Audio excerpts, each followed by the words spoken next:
Can only two developers create an entire professional car game on Roblox? I mean, they can do it. Hello everyone, I'm Haz, and today I'm gonna show you how I've worked with my friend on our dream game for the past 3 years. The game is called Racing Unlimited, and we started thinking about to make it some years ago because we played a long time car games, and we thought a lot about how cool it is if we create our own car game. Then we realized that no one of us created a game on Roblox by that moment. But nothing could stop us. Except laziness.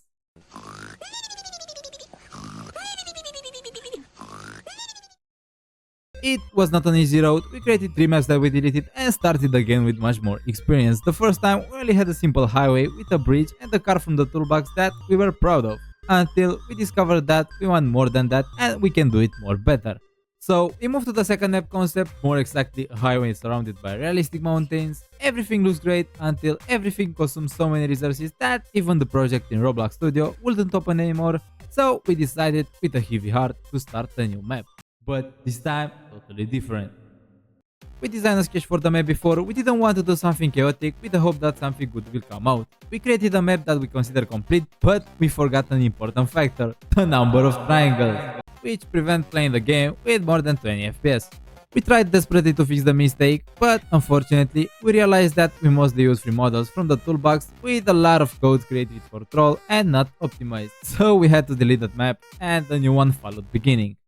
And that was it. Now we have reached the point of finishing our first full map for the first release of the game, a map exactly as we wanted from the beginning, well optimized and created by us from scratch with our own design, letting our imagination to create.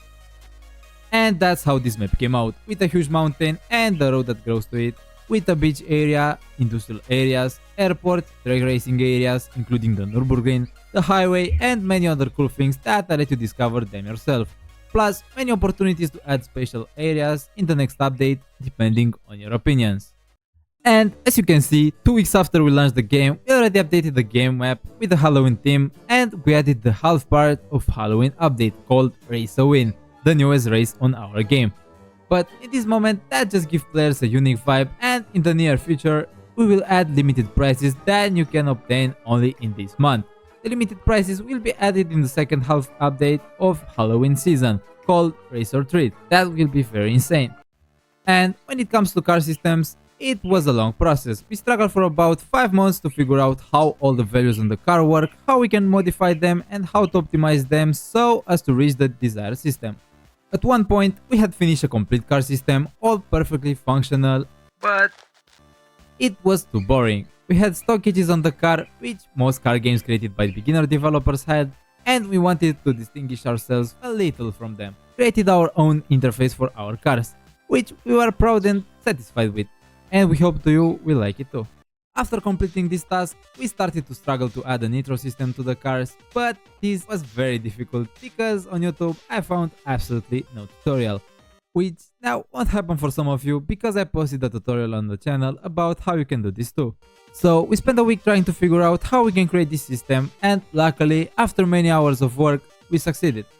And as you can see, we like to make our lives harder and add as many new things to our game as possible, so we decided to make a brake pad hitting system when players suddenly brake with car. And that's another system that took us more than a week to make, because as with the nitro system, I couldn't find a tutorial anywhere on how to do it. So I decided in this case to finalize the system and make a tutorial for the developers at the beginning of the journey who want to implement this system too.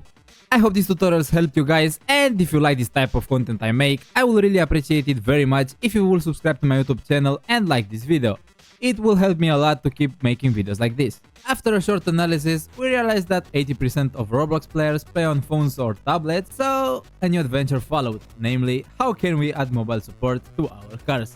But fortunately this didn't last too long because I found tutorials on YouTube very quickly, so I went straight to the next problem. Playing all kinds of car games on Roblox, I noticed that some games have a system that when the player brakes, the car leaves a trail behind in the area of the lights of the back.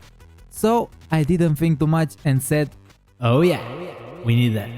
And after a few searches, I found the system on the internet, and as Danny will say, roses are red, violets are blue, hippity hoppity, your code is now my property. Finally, being satisfied with all the systems that we added to our cars, we drove them on the map to test them, and we thought we had many systems on the cars, but something is still missing.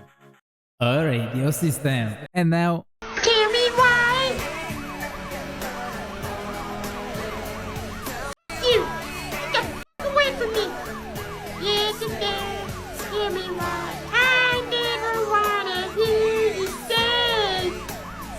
And that's it for the first devlog. I hope you like it, and don't forget to subscribe for more devlogs about the next updates. If you want to try the game, I will leave you a link in the description, also from our Roblox group, and see you in the next video.